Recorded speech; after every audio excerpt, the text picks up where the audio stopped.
I went to a place that had a drop-off point, and these big black gates started opening up. And when I mean a drop-off point is, imagine if you're on the second floor of a building and you look down, that's the drop-off point. All I could see is from what I could see with my eyes, and as far as I couldn't see no more. It was like an ocean of people screaming and crying. And all I could hear is, "Get me out of here, please. Please get me out of here."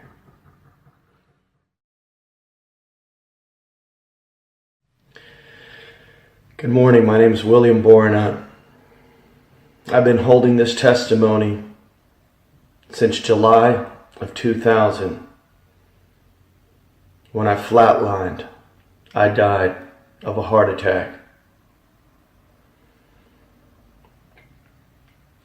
When I died of a heart attack, I'll give you the story now. I did go to hell and I was tortured.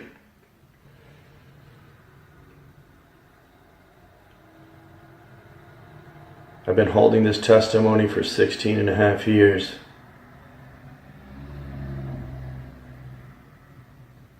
It's just not something that I really wanted to talk about. This is where it began. Since I was 15 years old, all I liked was to party and women. That was it. How many women can I sleep with? And how much partying can I do? I'm 50 years old.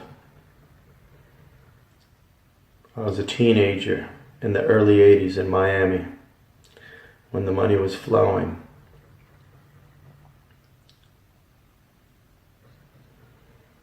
When the money dried up, it was time to go look for a job.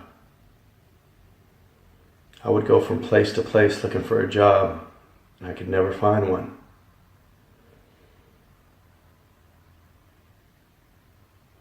Something in my heart was just saying, get on your knees and pray to God.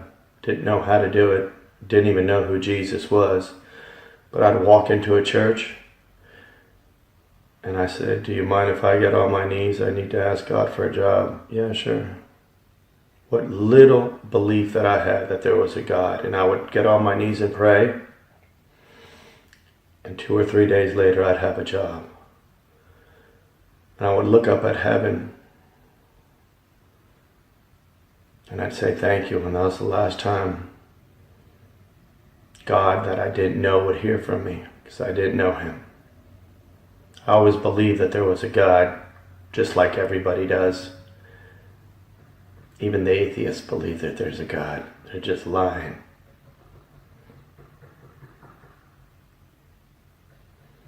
Two, 3 years pass. I either quit my job or get fired, and it's time to look for another one. There I go again. I already knew the secret.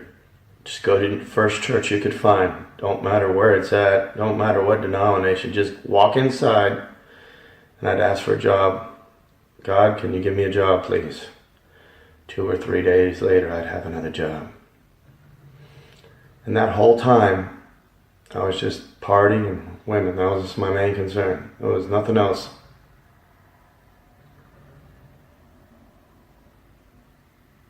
I would hear a little voice that would try to talk to me, and it was God. He'd said, "Son, I need you to work for me." I didn't know who God was. I just heard the voice saying, "I need you to work for me." I knew it was him. I knew it was God, the God that I didn't know. I didn't even know his son's name was Jesus. And I used to tell him, "God, I respect you. I know you're for real. Every time I ask you for a job, you give me one. But I like my women. I like South Beach. This is my home, South Beach. This is where I like to party. Leave me on this side, and you stay on that side." That was it. That was it. The 1996 was the last time I asked him for a job. I needed a job. This was 3 times. And I go back to a church. I used to go in and out of jobs. And I'd go back to just a church in 1996 and I asked God to help me out. Please give me a job. Within 3 days he gave me a job. Again, for the 3rd time. And from 96 to 2000, I kept hearing that voice, son, I want you to come work for me. And I kept saying the same thing to him. Same exact thing. I was a recording machine. Let me stay on the left side. I like South Beach. I like partying and I like my women.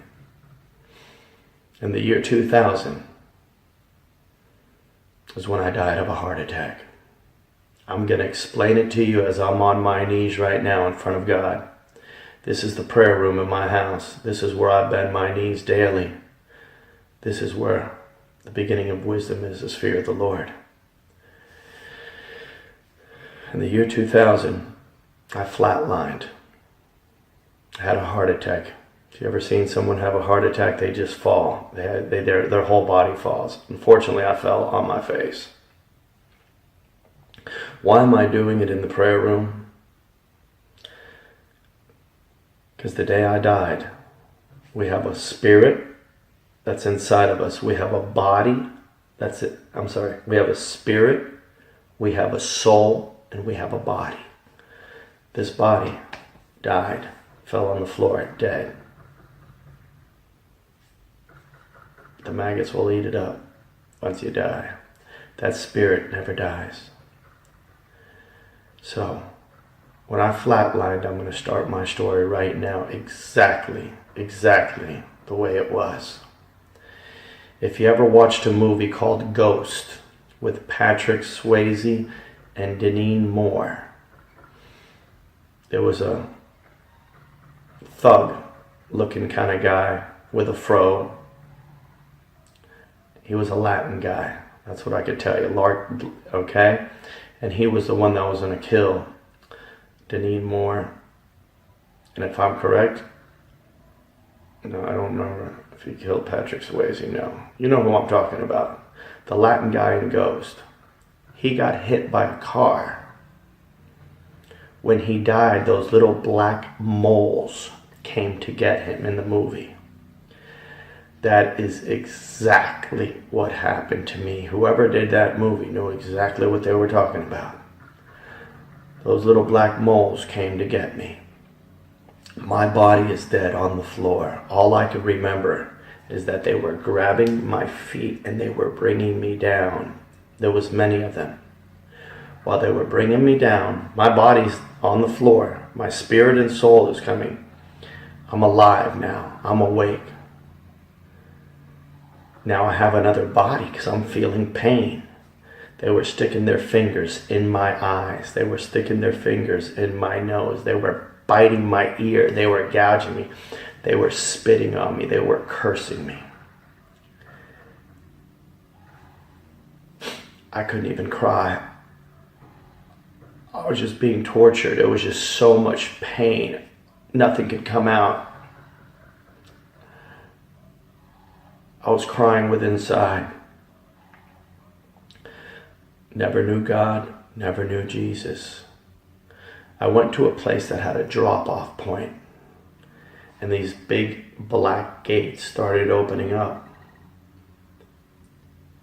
And what I mean a drop-off point is, imagine if you're on the 2nd floor of a building, and you look down, that's the drop-off point. All I could see is from what I could see with my eyes, and as far as I couldn't see no more. It was like an ocean of people screaming and crying. And all I could hear is, get me out of here, please. Please get me out of here. I never knew what a pastor was. I never knew what a man of God was. That wasn't in my vocabulary. I didn't even know God. I just believed that God exists. So when these gates, which are the gates of hell, I learned later on in the book of Revelation, it talks about the gates of hell. These things that were biting me and torturing me were going to push me into that pit. Before they could push me, I got to see a good minute. And I got to look down. Like I said, I never knew what a pastor was. But there was a whole section of them, and all I could hear them keep saying is, I'm sorry I took the money. I'm sorry I took the money. I'm sorry I took the money. Then I could just hear people screaming. I was more in pain of the torture that they were torturing me, but he let me see that pit. Right before they were about to throw me, I was getting right to the edge of the pit. I cried out, just like I used to cry out for a job. I cried out and I said, God, just kill me. I know I belong here, but don't let me suffer like those people. My cry to God was for him to kill me so I wouldn't suffer. Your spirit will never die. It will last forever. Infinity times infinity times infinity times infinity. I'm here on my knees telling you the truth. That there is a hell. I was tortured. When I cried out, God, just kill me. I belong here. That was my cry. Just don't let me suffer like those people down there. From the back, you could see that wall back there. Okay? From the back, all that was coming forth was light. Light. Everything lit up. As the light lit up, then the people down there were screaming, please forgive me. Please, please forgive me. Please, please, I'm sorry I took the money. Please. The screams were getting so loud. I didn't know what was going on. All I could see was a light. A light. Remember, the light's coming from behind me. All I could see is a light beaming that way. And then I hear a thundering voice. You need help. You need help. It shook. It shook hell. That's how loud. And at that very moment, I was gone from there. The Lord put me back. Didn't even know it was the Lord. Didn't even know that word. Put me back into my body. And he lifted me in the air. Airborne. Now my feet are not on the ground. Excuse me. My spirit is back in my body. And then in the air, he threw me against the wall where my bed was. So when I hit that wall, I fell down on the bed. I woke up the next morning, never looked at myself in the mirror. I just woke up and all I could remember was hell, being tortured. Like I said, I never, ever, ever knew what a pastor was. If you asked me, I couldn't even tell you. I could remember many of them screaming, I'm sorry I took the money. And then that voice, I kept hearing it over and over. You need help. So the first thing I did was just call 411. And it was early in the morning. I go, is there an Alcoholic Anonymous meeting? Is there a drug meeting? Yes, there's one that starts at 9 o'clock. This was on a Sunday, so I went to Coral Gables, Florida, to a school. I think it was Coral Gables High School or something. They had meetings in there, somewhere in Coral Gables. And I sat there in that meeting. This is in July of the year 2000. And I got there for the first meeting at 9 o'clock. Never said a word to no one, just sat down there. Didn't hear one thing one person said, just sat there. I was a zombie. I remember some guy tapping me on the shoulder and he said, sir, it's time to go. And I looked at him And he said, "Sir, it's time to go." And I couldn't speak it. I said, "I just got here." He said, "Sir, you've been here since 9 o'clock in the morning. It's 10 o'clock at night. You've sat through about 5 or 6 different meetings. You haven't moved. Nobody's..."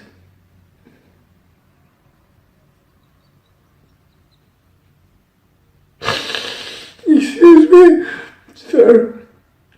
You haven't moved."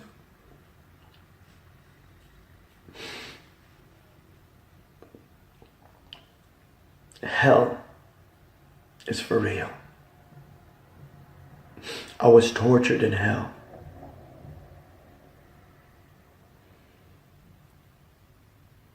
I still ran from God when I came back, but I wanted to know who God was. I wanted to know who God was. So I went to the people at my job, and there was this guy I used to call a Bible bagger that I would laugh at. And he said to me, I said to him, "What happened that I died, that I went to hell, that I was tortured?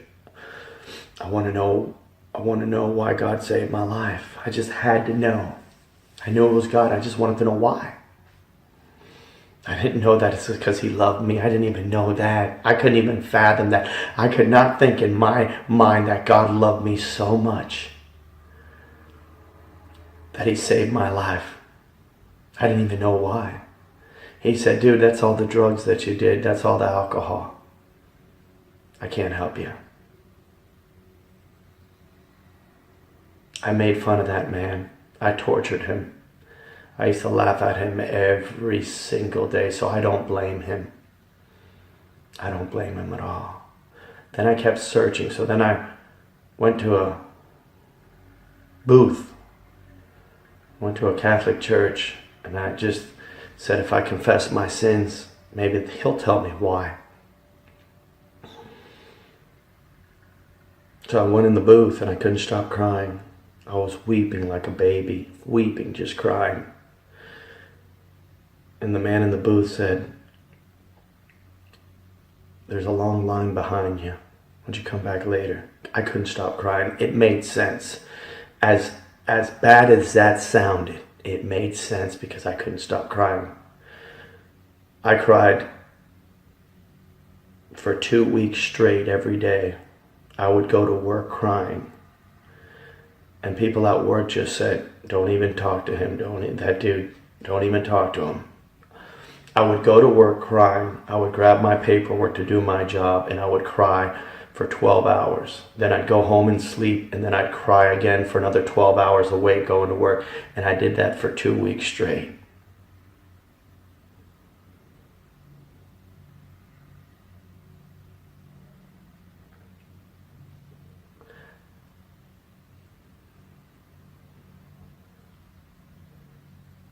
I've been working for the Lord Jesus Christ since the year 2000, since the day I gave my life up to Jesus. I've been holding this testimony for 16 and a half years.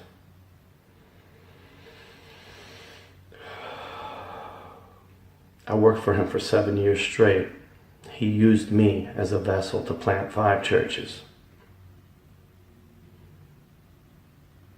And then I planted a school for him. And at that time, when I planted the school, somebody did me wrong. And I was tired. And I backslid. And I walked away from God for 7 years. And when I walked away from God for 7 years, I went back to womanizing. And I went back to partying. I went back right where I left off.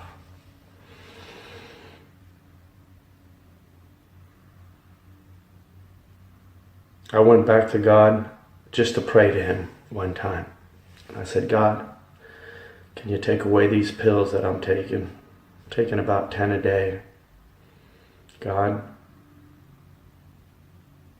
please. Could you take away the perverted mind that I have with all these women, please?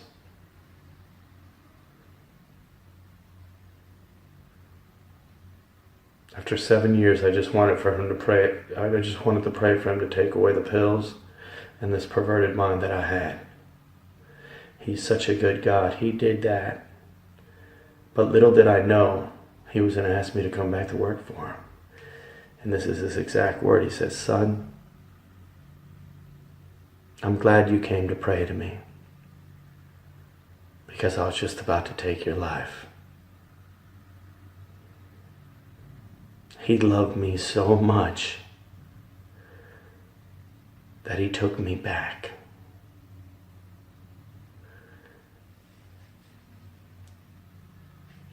I'm going to change this testimony right now. I'm going to speak directly to the pastors out there.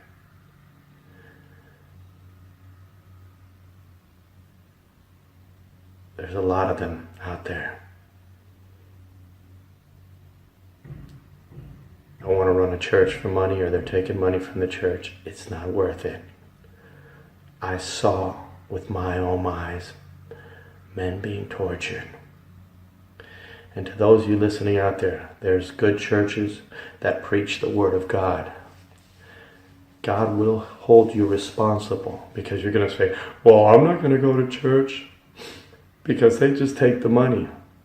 You know what? You will be held responsible for not following Jesus. I don't have much more to say. All I can tell you is God is real. The devil will not bother you if you're doing wrong. The day you get on your knees like I am right now and say, "Lord Jesus, I need help," and then start opening the Bible. I want to show you something. I'm going to bring it as close as I can.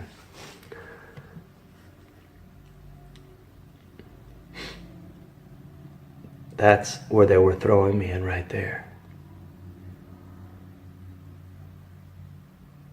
I had that. Somebody drew a picture of that. That's where they were throwing me in right there. That is for real.